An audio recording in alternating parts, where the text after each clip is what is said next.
Hello दोस्तों, welcome to the movie diaries. दोस्तों, आज की फिल्म है द शैडो इन माई आई।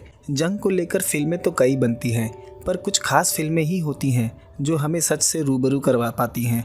आज की फिल्म भी ऐसी ही एक सच्ची घटना पर आधारित है, जहां शब्द कमज़ोर पड़ जाते हैं। हर एक दृश्य को देखकर आपको ऐसा लगेगा जैसे कल ही की बात हो। वर्ल्ड वॉर 2 को बीते 76 साल बीत चुके हैं, पर फिल्म के दृश्य बिल्कुल ताज़ा लगते हैं, मानो पुराने जख्मों को फिर से किसी ने खुरेद दिया हो। दोस्तों, डेनमार्क यूरोप का एक देश है। 21 मार्च 1945 का वो दिन, जिसे डेनमार्क में अब तक के सबसे बुरे दिनों में से एक माना जाता है। द्वितीय विश्व युद्ध के वो आखिरी दिन, जब डेनमार्क पूरी तरह से जर्मन रूल के अंडर था। कोपेनहेगन शहर, जो कि डेनमार्क की राजधानी है, गेस्टापो, जो कि जर्मन पुलिस फोर्स थी, उनका हेडक्वार्टर कोपेनहेगन शहर के बीचों बीच था। 21 मार्च 1945 को ब्रिटिश फोर्स द्वारा एक मिशन चलाया जाता है, जिसे उन्होंने नाम दिया था ऑपरेशन कार्थेज। इस मिशन में इंग्लैंड की रॉयल एयर फोर्स सेना शामिल थी। उनका मिशन गेस्टापो हेडक्वार्टर पर बॉम्बिंग करके डेनमार्क को जर्मन रूल से पूरी तरह से मुक्त करवाना था। पर रेड के दौरान गलती से रॉयल एयर फोर्स एक कैथोलिक स्कूल पर बॉम्बिंग कर देते हैं, जिसमें 145 सिविलियंस और 86 स्कूल के बच्चे मारे जाते हैं। यह वर्ल्ड वॉर 2 में होने वाली दुखद घटनाओं में से एक थी, जिसे याद करके आज भी लोगों का दिल पसीज जाता है। तो चलिए फिल्म का एक्सप्लेनेशन शुरू करते हैं। कहानी की शुरुआत में हम डेनमार्क के जूटलैंड का दृश्य देखते हैं। साल है फरवरी 1945। एक लड़का कुछ सामान लिए हुए अपने घर की तरफ जा रहा है। उसका नाम हेनरी है। वहीं हम देखते हैं एक घर में 3 लड़कियां किसी फंक्शन में जाने के लिए तैयार हो रही हैं, और वो तीनों एक गाड़ी में बैठ जाती हैं। उसमें एक ड्राइवर था जो उन्हें मंजिल तक ले जाएगा। रास्ते में जाते वक्त उनकी गाड़ी पर एक हमला होता है और ड्राइवर सहित तीनों की मौत हो जाती है। हेनरी भी उसी रास्ते से गुजर रहा था। वो देखता है उसके ऊपर से एक फाइटर जेट गुजर रहा है। वो पीछे मुड़कर उस गाड़ी की तरफ जाता है। उस गाड़ी के परखच्चे उड़ गए थे। उस प्लेन द्वारा गाड़ी पर कई राउंड फायर किए गए थे। वो उस गाड़ी के भीतर का नज़ारा देख काफ़ी डर जाता है और अपना सामान वहीं छोड़कर घर की तरफ भागने लगता है। दूसरा दृश्य हम कोपेनहेगन शहर का देखते हैं। वहाँ हम एक शख्स को देखते हैं। उसका नाम फ्रेडरिक है, जो डैनिश पुलिस फोर्स का हिस्सा है, पर अब वो जर्मन्स के लिए काम करता है। इसलिए उसके पिता उससे नफरत करते हैं कि वो एक कमज़ोर और कायर है, जो अपने देश को छोड़ जर्मन्स के लिए काम कर रहा है। उसी दिन फ्रेडरिक के घर एक शख्स आया था। वो बताता है आज उसके घर 2 लोग पूछताछ के लिए आए थे। वो काफ़ी डरा हुआ था। वो डैनिश रेसिस्टेंस के लोगों की बात कर रहा था, जो जर्मन्स के खिलाफ थे। वो गुजारिश करता है कि क्या वो आज रात यहाँ रुक सकता है, पर फ्रेडरिक उसे मना कर देता है। वो शख्स कहता है वो लोग मुझे मार देंगे। फ्रेड कहता है वो उसकी कोई मदद नहीं कर सकता। फ्रेडरिक कहता है कि उसे वो शेल हाउस में मिलेगा। शेल हाउस वही जगह है जहाँ जर्मन हेडक्वार्टर है। यहाँ हम सड़क पर एक लड़की को अपनी माँ के साथ जाता हुआ देखते हैं। उसका नाम ईवा है। वहाँ रेसिस्टेंस ग्रुप के 2 शख्स आ जाते हैं और एक शख्स को घेर लेते हैं। ये वही शख्स था जो फ्रेडरिक के घर मदद के लिए आया था। वो उसे गोली मार देते हैं। वहाँ पास ही खड़ी ईवा ये देख काफ़ी डर जाती है। ईवा की माँ उसे वहाँ से लेकर चली जाती है। हम जूटलैंड का दृश्य देखते हैं। हेनरी उस दिन के हादसे को देख काफ़ी डर गया था, यहाँ तक कि अब उसके मुंह से आवाज़ भी नहीं निकल रही थी। उसकी माँ उसे एक डॉक्टर के पास ले जाती है। वहाँ डॉक्टर के भी पूछने पर हेनरी कोई जवाब नहीं देता, बस उसकी आंखों से लगातार आंसू बह रहे थे। वो रोते हुए उस घटना को इशारों में समझाने की कोशिश करता, पर कोई उसकी बात समझ नहीं पा रहा था। उसकी माँ फैसला करती है कि वो कुछ दिन के लिए हेनरी को अपनी बहन के घर छोड़ देगी, जो कि कोपेनहेगन शहर में रहती है। शायद वहाँ कुछ वक्त बिताने के बाद हेनरी में सुधार आ जाए। अगले दृश्य में हम ब्रिटिश एयरफोर्स का दृश्य देखते हैं। वहाँ हम 2 एयरफोर्स सोल्जर को देखते हैं, पीटर और एंडी। वहाँ उनका जनरल आ जाता है। यहाँ हमें पता चलता है कि उस दिन जूटलैंड में उस चलती गाड़ी पर हवाई हमला करने वाले यही 2 ब्रिटिश सोल्जर थे। जनरल बताता है उस दिन जिस गाड़ी पर उन्होंने हमला किया था, उसमें 3 डैनिश लड़कियां और एक ड्राइवर था। उन सोल्जर्स ने उसे जर्मन की गाड़ी समझ के फायर किया था। उनकी एक गलती की वजह से 4 बेकसूर मारे गए। उस घटना के बारे में सुन दोनों सोल्जर्स को अपने किए पर काफ़ी अफसोस होता है। अगला दृश्य हम शेल हाउस का देखते हैं। वहाँ एक डैनिश रेसिस्टेंस फाइटर को पकड़ कर ले आया गया था। वो जर्मन ऑफिसर उससे उनके प्लान के बारे में पूछता है, पर वो अपना मुंह नहीं खोलता और वो ऑफिसर उसे बुरी तरह से मारता है। फ्रेडरिक भी वहीं खड़ा ये सब देख रहा था। शेल हाउस के कुछ दूरी पर कैथोलिक स्कूल है। वहाँ हम रूम में एक नन को देखते हैं। उसका नाम टेरेसा है। वो एक कमरे में बंद कर खुद को सजा दे रही है। वो जंग में मारे गए सभी लोगों का जिम्मेदार खुद को मानती है। उसे लगता है कि वो भी उतनी ही जिम्मेदार है जितना कि जर्मन्स। उसने डेनमार्क के आज़ादी की उम्मीद छोड़ दी है। वहाँ उस स्कूल की सीनियर नन उसे समझाती है कि उसे खुद को सज़ा देने का कोई हक नहीं है। सही गलत का फैसला करना ईश्वर के हाथ में है। टेरेसा का कहना था कि वो ईश्वर को ढूंढ रही है। शायद उसने इस दुनिया को भुला दिया है। उसे लोगों का दर्द नहीं दिख रहा। उस नन के पास टेरेसा के किसी सवालों का जवाब नहीं था। हम देखते हैं हेनरी की माँ उसे लेकर कोपेनगन अपनी बहन के यहाँ आ गई है। उनकी एक बेटी भी है, रिगमोर, जो लगभग हेनरी की उम्र की है। रिगमोर हेनरी के दर्द को महसूस कर पा रही थी। हेनरी बोलने की कोशिश करता पर उसकी आवाज़ नहीं निकल पाती। उसकी माँ उसे वहाँ छोड़कर चली जाती है। उस दिन को याद कर हेनरी इमोशनल हो जाता है। अगले सीन में हम पीटर को देखते हैं। शेल हाउस पर एयर रेड की तैयारी हो चुकी है, जिस मिशन को उन्होंने ऑपरेशन कार्थेज का नाम दिया था, जो कि अब तक का सबसे रिस्कीएस्ट मिशन है। उन्हें उस पूरी बिल्डिंग को तबाह कर देना है। पीटर रूम में आकर मिशन की प्लान स्ट्रक्चर को ध्यान से देख रहा था। शायद उनके इस हमले की भनक जर्मन्स को भी थी, इसलिए उन्होंने डैनिश रेजिस्टेंस के 30 कैदियों को शेल हाउस के छत के नीचे ह्यूमन शील्ड बनाकर रखा है। शायद इस वजह से रॉयल एयरफोर्स पीछे हट जाए, पर आरएएफ ने हमले का मन बना लिया था। इस हमले में उन्हें 30 लोगों का बलिदान ही क्यों न देना पड़े, पर वो इस मिशन को अंजाम देकर डेनमार्क को आज़ादी दिलाकर रहेंगे। दूसरे दिन रिगमोर हेनरी को स्कूल ले जाती है। ये वही स्कूल है जो शेल हाउस से थोड़ी दूरी पर है। ईवा रिगमोर की फ्रेंड है। रिगमोर हेनरी को बताती है कि कुछ दिन पहले ईवा ने भी सड़क पर एक शख्स को मरते हुए देखा था, पर वो बिल्कुल सही तरीके से बोल पा रही है। वो हेनरी को भी कोशिश करने के लिए कहती है, पर हेनरी उस घटना को याद कर डर जाता है और उसके मुंह से आवाज़ नहीं निकलती। दोनों ये देख घबरा जाते हैं। रिगमोर उसे हिम्मत देती है कि वो जल्द ही बोल पाएगा। हम देखते हैं शेल हाउस में उस डैनिश शख्स को ले आया गया है, जिसे पूछताछ के वक्त काफ़ी मारा गया था। फ्रेडरिक उसे पकड़कर अपने साथ ले जा रहा था। टेरेसा वहीं खड़ी ये सब देख रही थी। उसे ये देख काफ़ी दुख होता है, क्योंकि फ्रेडरिक एक डैनिश शख्स है और वो जर्मन्स के साथ मिलकर अपने ही लोगों पर जुर्म कर रहा है। टेरेसा के लगातार देखने पर फ्रेडरिक उसके पास आता है। टेरेसा उसके हाथ पर लगी चोट को देखती है और कहती है, क्या तुम शैतान हो? ये सुन फ्रेडरिक भीतर से एकदम हिल जाता है।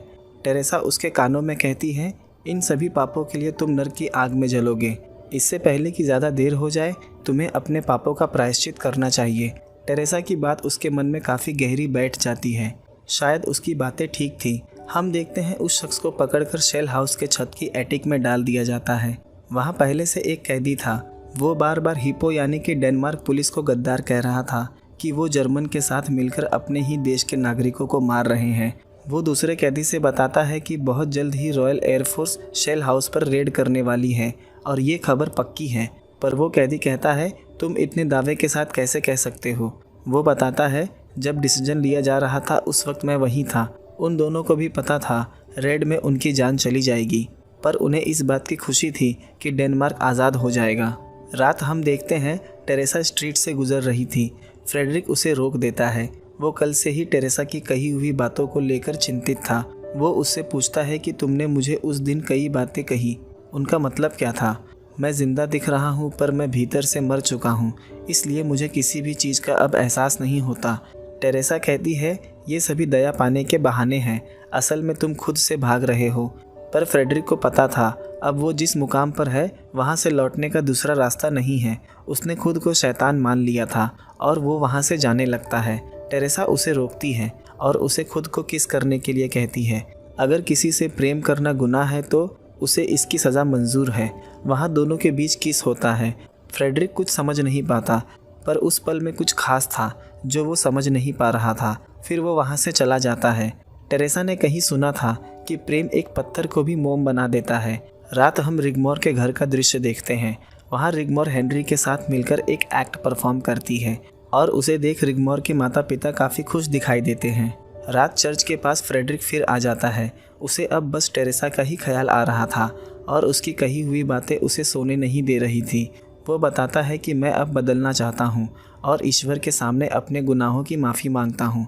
टेरेसा उसे प्रे करने के लिए भीतर ले जाती है, पर फ्रेडरिक को प्रे करना नहीं आता क्योंकि आज तक वो चर्च नहीं गया। वो अपने गुनाहों से भागता फिर रहा था। फिर वो वहाँ से चला जाता है। दूसरे दिन हम देखते हैं आरएएफ अपने मिशन के लिए तैयार है। उनका टारगेट शेल हाउस है। इस मिशन में पीटर और एंडी भी हैं, पर पता नहीं क्यों आज पीटर को कुछ ठीक नहीं लग रहा है। हम देखते हैं रॉयल एयरफोर्स की टीम अपने मिशन के लिए उड़ान भर चुकी है। यहाँ शेल हाउस के एटिक में हम डैनिश कैदी को देखते हैं जो अटैक का इंतज़ार कर रहा है और साथ ही साथ अपनी मौत का भी। आरएएफ के कई प्लेन हवा में थे, सबका एक ही उद्देश्य था, बस जर्मन हेडक्वार्टर का नामो निशान मिटा देना। हम ईवा के घर का दृश्य देखते हैं। उसके पिता का बर्ताव काफ़ी गुस्सैल है, इसलिए वो काफ़ी परेशान रहती है और रोज़ की तरह वो तीनों उस दिन फिर स्कूल निकल जाते हैं। यहाँ हम देखते हैं फ्रेडरिक घर पर है और वो अपने पिता से माफ़ी मांग रहा है कि अब वो और ये सब नहीं करना चाहता और वो सब ख़त्म कर देगा। जैसा कि हम सब जानते हैं, उसके पिता उससे नफ़रत करते थे क्योंकि वो जर्मन्स का साथ दे रहा था, पर उसकी बात सुन आज उसके पिता उसे गले लगा लेते हैं। उन्हें उस पर गर्व महसूस हो रहा था। उसकी माँ उसे काफ़ी रोकने की कोशिश करती है, पर फ्रेडरिक नहीं रुकता। हम देखते हैं सभी बच्चे आज स्कूल में प्ले की रिहर्सल कर रहे हैं। उस प्ले में ईवा और रिगमोर के साथ हेनरी भी है। रॉयल एयरफोर्स तेज़ी से कोपेनगन शहर की तरफ बढ़ रहे हैं। कई लोग इस बात से अनजान थे क्योंकि ये एक सीक्रेट मिशन था। हम देखते हैं वो जर्मन ऑफिसर डैनिश शख्स को मार रहा है। वो जानना चाहते थे कि उनका प्लान क्या है और आगे क्या होने वाला है, पर वो शख्स अपना मुंह नहीं खोलता। कोपेनगन शहर में घुसते वक्त पीटर का प्लेन एक स्पॉटलाइट टावर से टकरा जाता है। इस वजह से उनके दाहिने इंजन में आग लग जाता है और प्लेन तेज़ रफ्तार में नीचे गिरने लगता है और स्कूल के बगल में जाकर ब्लास्ट हो जाता है और धुआं हवा में उठने लगता है। अभी भी काफ़ी प्लेन उस जगह पहुंचे नहीं थे। शहर में इमरजेंसी सायरन बजने लगता है। सभी बच्चों को स्कूल से निकालने लगते हैं और दूसरी तरफ शेल हाउस पर एयर रेड शुरू कर दी जाती है। उसमें सभी जर्मन पुलिस ऑफिसर और डैनिश रेसिस्टेंस के लोग अपनी जान बचाने लगते हैं। अब शहर में 2 जगह पर धुआं उठ रहा था, स्कूल और शेल हाउस, जो कि जर्मन हेडक्वार्टर था। अब कन्फ्यूजन और बढ़ गया था। जो पीछे से प्लेन्स आ रहे थे, उन्हें पहला धुआं स्कूल के पास से उठता हुआ दिखाई देता है। उन्हें लगता है यही टारगेट है और वो लगातार स्कूल पर एयर रेड करने लगते हैं। उसमें से एक पायलट अपने रेडियो रिसीवर पर कमांड देता है कि वो टारगेट नहीं है, पर बाकी के पायलट समझ नहीं पा रहे थे क्योंकि वही पास में ही 2 जगहों पर धुआं उठ रहा था। टेरेसा देखती है बॉम्ब गिरने से कुछ बच्चों की मौत हो गई थी। ये देख वो काफ़ी डर जाती है। वो किसी तरह से बच्चों को लेकर बेसमेंट तक पहुंचाना चाहते थे, शायद वो वहां सेफ रहेंगे। हम देखते हैं शेल हाउस पूरी तरह से तबाह हो चुका था, पर कुछ डैनिश रेसिस्टेंस अपनी जान बचाने में कामयाब हो गए थे। यहाँ टेरेसा देखती है सीढ़ियों पर कुछ बच्चों की लाश गिरी है। वो ये देख काफ़ी दुखी हो जाती है। टेरेसा रिगमोर और बाकी बच्चों को लेकर बेसमेंट में छिप जाती है, पर अब भी स्कूल पर लगातार हमले हो रहे थे। यहाँ हम देखते हैं हेनरी और ईवा बिल्डिंग से बाहर आ गए हैं। उन दोनों के चेहरे पर उड़ने वाली राख जमी हुई थी। वो दोनों देखते हैं सामने से 2 प्लेन चले आ रहे हैं। ये देख हेनरी फिर से स्कूल की तरफ भागने लगता है, पर ईवा स्कूल के दूसरी तरफ जाने लगती है। यहाँ रिगमोर की माँ देखती है सड़क पर सारी महिलाएं स्कूल की तरफ भाग रही हैं। सबको पता चल गया था कि स्कूल पर बॉम्बिंग हो रही है। ये देख रिगमोर के माता पिता काफ़ी डर जाते हैं और स्कूल की तरफ भागने लगती हैं। वहाँ पहुँचने पर देखते हैं कि स्कूल पूरी तरह से तबाह हो चुका है। कुछ बच्चों को नन्स बाहर लेकर आ रही थी। वहाँ ईवा की भी माँ आई थी। सब अपने बच्चे की राह देख रहे थे। उन्हें समझ नहीं आ रहा था कि क्या करें, किसकी मदद लें। रिगमोर की माँ अपना मानसिक संतुलन खोने लगी थी, पर उसका हस्बैंड उसे यकीन दिलाता है कि वो रिगमोर को खोज लेगा। रिगमोर का पिता जाकर उस गिरे हुए मलबे को हटाने लगता है। वहाँ और लोग भी थे जो उस मलबे को हटाने का कार्य कर रहे थे। उन्हें यकीन था कि इस मलबे के नीचे कई बच्चे अभी भी जिंदा होंगे। वहाँ फ्रेडरिक भी था। मलबा हटाते वक्त उनकी नज़र एक बच्चे के पैर पर पड़ती है, जिसका पूरा शरीर भीतर की तरफ दबा हुआ था। उन्हें डर था कि कहीं ये उसकी बेटी रिगमोर ना हो, पर वो उसे बाहर निकालकर देखते हैं वो उनकी बेटी नहीं थी।